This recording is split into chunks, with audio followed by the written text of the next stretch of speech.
Hello everyone, Assalamu Walaikum. How are you all? I hope you are well. Welcome back to my channel in this new video. Today's video, how to format day forum date in Microsoft Excel. So let's started. At first, open your Excel document.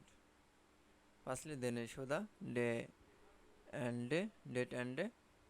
This format is the date to by the day. Firstly, click the desert option. Now keyboard press from the equal option, then get the text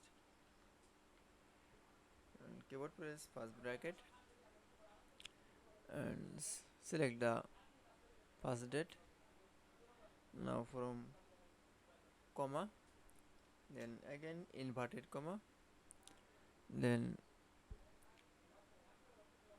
d for day, then again inverted comma, then first bracket close. Now press for the enter.